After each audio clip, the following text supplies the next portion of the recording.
That's my homage to Newton. I didn't quite have the confidence of Maria Sacchariadu and actually come with the hairstyle to suit. Okay, I'm going to be talking about pure quantum turbulence in superfluid helium-3. I'm very conscious that I'm an experimental physicist talking to mathematicians and theorists, and I think the only choice is to go on the offensive and say, I will make it very, very simple for you, okay? This is all recorded in a Nature Physics paper from last year, and as you see, it's Nature Physics, so all the authors contributed equally to this work, but between you and me, the ones in red actually did it, and the rest of us were just surf riding on their efforts. Okay, just the introduction. We've heard a lot yesterday about turbulence in quantum fluids. You know, there's a great narrative that we have quantized vortices. This gives us a sort of atomic theory of turbulence. It's going to lead to the solution of classical turbulence and save the human race and all sorts of stuff. The message I'm giving you today really is that helium-3 is an ideal subject to do this in. It's a fermionic system, which is easier to understand than I think the bosonic helium-4. It's a massive superfluid that we can put in a box. It's not a few atoms in a trap, and helium-3 has more properties. It has spin, angular momentum, mass. We have more ways of talking to helium-3 than we have to talking to helium-4, and the only downside is that it happens at 1,000 times lower temperature. Okay, well, that's what I've just said. It gives us atomic theory. And there's a little twist in what I'm going to tell you today, but I'm going to tell you the story before we come to the twist. So let's just jump straight in, okay? Some interesting things that some of you may not know about superfluid helium-3, which is interesting in itself. Here's the phase diagram. The red bit at the top is solid, so below 35 bar, it's liquid right down to absolute zero, which is why we can do these things. There are two phases of a superfluid, A and B, and we're talking about temperatures of millikelvin, and we can cool the liquid to 80 microkelvin. So we're working in this little corner here, circled. Now, the only thing that will dissolve in helium-3 is helium-4, and the scale energy for that is of the order of 1 Kelvin, and we're working at 80 microkelvin. So you put that into a Boltzmann factor, which tells you the solubility, and the atomic purity of this material is 1 in 10 to the 4,000. I mean, it's a stupid number. If you fill the whole visible universe with helium-3, you can't get more than 10 to the 200 atoms in there. So this stuff is isotopically pure, even if we filled the universe with it, not just our little cell. Okay, it's superfluid below 1 millikelvin at 0 pressure. Here's the line going down there, and we're working at 80 microK. So put that in your superfluid Boltzmann factor, and you find that we have something of the order of 1 in 10 to the 8 unpaired atoms. So this is the ultimate pure limit, pure superfluid. It's nothing but helium-3 atoms, and it's nothing but Cooper pairs, and only 1 in 10 to the 8. So we're not messing about with any normal fluid here. This is pure quantum turbulence. Okay, let's jump straight in. I mean, the fact that we're doing this at 80 microkelvin, there's a whole lot of cryogenic baggage goes along with that. I won't bore you with that. We'll assume it's just, you know, we just do it on autopilot, which is far from the truth, but you don't need to know the gory details. Okay, how do we generate the turbulence? And we do it with a moving grid, right? Bear in mind the temperature we're at, so it's got to be simple. So this thing that looks like a goalpost here, we put an oscillating current through it.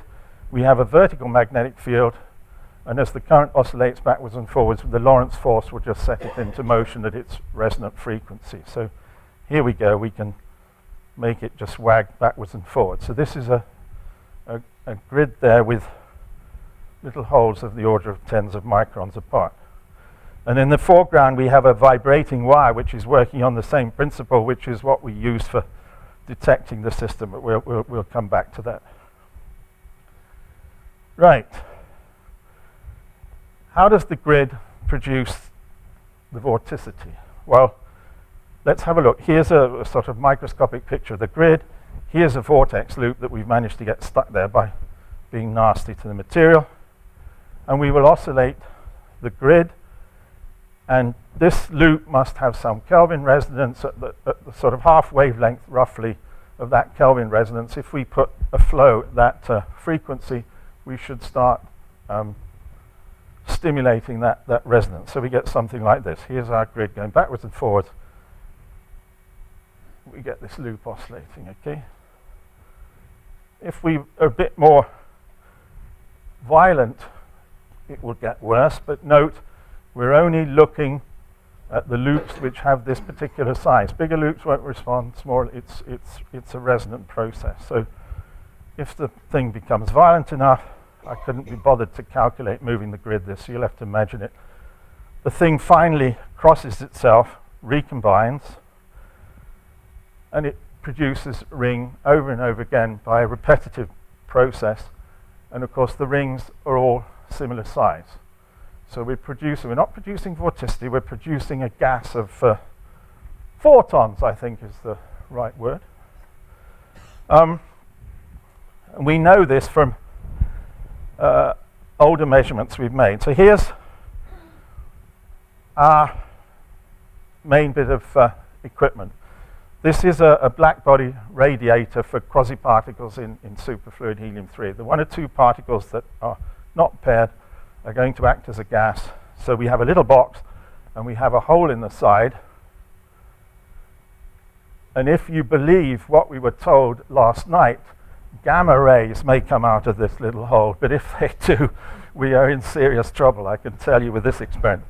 Anyway, so inside this box we have a grid that's going to create vorticity, and any energy input-output we can see by seeing how much density of gas there is in the box, because it's leaking out of the hole into the outside world, which essentially has 0 temperature.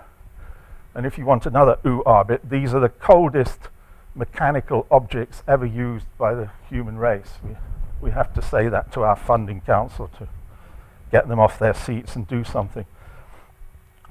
Okay, so this thing is, 10 millimeters by 10 millimeters. The grid oscillates. We have one vibrating wire which is going to measure the turbulence. I'll come back to that. One vibrating wire which is shielded with this sort of little shield which is going to measure the temperature. And note the hole in the box out of which the gamma rays will come if we're seriously unlucky and Michael Berry is right. Okay, we didn't know what was going to happen when we first tried this, but it was quite surprising. So let me show you. This is real data, mathematicians. This is measurement on an instrument, which we wrote in the book. We start running the grid continuously, and we're producing turbulence of some form or other. And in this picture, that's going on up till the point time 0 on this thing. So the fractional reduction in damping is just a measurement essentially of the turbulence going on in the box. And these numbers here are the velocity that the grid is moving at. Now the grid isn't whapping backwards and forwards and creating a big mess, it's fluttering at fractions of a micron and is behaving more like an acoustic transducer. We switch the grid off at time 0 and we watch what happens. And you see for the 7.8 millimeter results, the vorticity lasts for many, many tens of seconds. We go to lower and lower and lower velocities as the vorticity goes down because we're not producing so much stuff. And then at 3.6 millimeters per second, it drops suddenly when we stop the grid. And for anything lower, it falls off instantly. So at the low velocities of the grid, one thing's happening. At the high velocity of the grid, something else is happening. And it took us a while to work this out. But what's happening is, and this is simulation, we're producing our gas of little rings, and they're moving away from the grid. And as long as the production is low enough density, the rings are just independent and disappear out with their own self-induced velocity, which is millimeters per second. They're going pretty fast. But at some critical density of production of these rings, they start colliding with each other, and at that point we start getting turbulence. Right, so this is a simulation for Tsubota and Shoji Fujiyama at Osaka, and they're just simulating. This is a full Biot-Savart simulation for helium, and we're just generating a density of rings at one end of this box with periodic boundary conditions. And you see the rings collide with each other, and gradually we build up this sort of mess in the middle. And before very long, this mess is big enough that none of these rings will get through it. They all get put into this mess. And it's a very nice simulation. You can see all the little wibbles going around on these things, and you can see with time that the smaller features slowly disappear. It has all the features that we believe in and love. One thing that's interesting about this picture is that cosmologists are fixated on, as soon as you small a small ring, you can sort of forget that. That's gone out of the system. But it isn't true. They just get reabsorbed somewhere else in the system. There's nothing different between small rings and big rings. But you see, we have a reverse cascade here. We're taking small rings in, and we're building up something that looks like developed turbulence, starting from the microscopic, not the macroscopic. That's the end of the show, guys. Right, don't inverse cascade. Okay, now let's look at the energy that's released by such a cascade. So we start the grid, form these little rings, wait for the turbulence to be created, then we switch the grid off, and we look at the temperature inside this box. As energy sweeps out with quasi-particles into the background, the temperature will go down, and the temperature tells us what fraction of energy is leaving the box. It's extremely accurate, actually. Right. We're measuring the temperature in the box. That depends on the quasi-particle density. That's just what I said. And this is the sort of thing we see, excess power leaving the box against time. When you see it drops a factor of 2 orders of magnitude in the first few seconds. The energy that we put into the oscillator, only a few % of that goes into turbulence. A lot of it goes into breaking pairs and generally sort of heating the whole system up. So we have to get rid of that. So we have to subtract the sort of mess of the first bit, which is the rings that haven't created turbulence, which are going to disappear out of the hole, quasi-particles that have been broken. So we get rid of that. What's left is our turbulence dissipation, and we get a picture that looks something like this. That we remove the green bit, which only affects the beginning, and here's our dissipation signal. And we replot that. So here's our turbulence dissipation in picowatts. That's the time in seconds, and this is the rate at which heat is leaving the box as a function of time, depending on the initial grid velocity. So that's depending on the turbulent density. Okay, well, these things in helium-3 and helium-4, they all seem to come out with a Kolmogorov distribution, and they go through a Richardson decay. We've heard a lot about that yesterday. We're not sure why, I think is honest to say, and in this case there is no normal fluid, and the 1 or 2 particles which are not paired have mean 3 parts of kilometers, so there's no way that you can have any structure in the normal fluid inside the box anyway. So this is, even the pure superfluid comes up with a Kolmogorov type behavior. But this gives us this expression for the decay, and at long times, which is when T0 is essentially insignificant compared with T. The only thing that matters to do with the liquid is the density at the beginning and the Kolmogorov constant C. So we can look at the long time decay, fit that with this green line, which gives us a scale. Once we've done that, we can go back and fit a T0, which is the next bit down, which contains the starting energy, E0.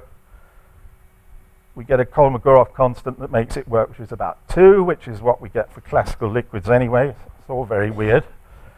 And if we fit those two at the top there with the green lines, the fit's not brilliant, but it's pretty good. And the way this thing switching off the grid, there needs to be a little time for the thing to recover. So the starting time is not an instant, it's a spread probably. Okay, that gives us a measure of the total turbulent energy content when the decay started. So there you are. The biggest one has 300 picojoules, the next one has 150 picojoules. Okay, they're quite small figures, but in the scale that we are working with, this is big numbers. Okay? Right. So this is a complete bolometric measurement of the energy in the turbulence. We're not relying on some cell size for working out what the velocity field should be or for doing the calculations. This is the whole damn energy. And the important point here, which it's taken us a while to pick this up, I think, in our experiments, is in Natalia Berloff's talk earlier, she had a sort of starting with either a lake or a raging tornado for her. This is an absolute, still, perfect vacuum state. The thermal energy of this system is 0. And we stir it up and put vorticity in it. The only thermal energy in the system is the energy associated with the vorticity. And we're pretty sure that's the first system that we've ever been able to do that with.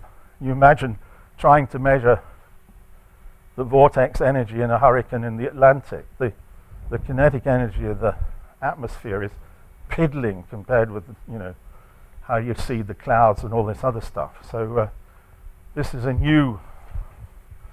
I'm finishing so honest, it's okay. That's the conclusion. The total thermodynamic energy in the system, poor quantum mechanic thermals, is that associated with the turbulence alone. And this gives us a nice way, with a bit more sophistication, of measuring these energies, which previously have only been estimated or jiggered or fiddled. This is a proper bolometric measurement. Thank you for your attention.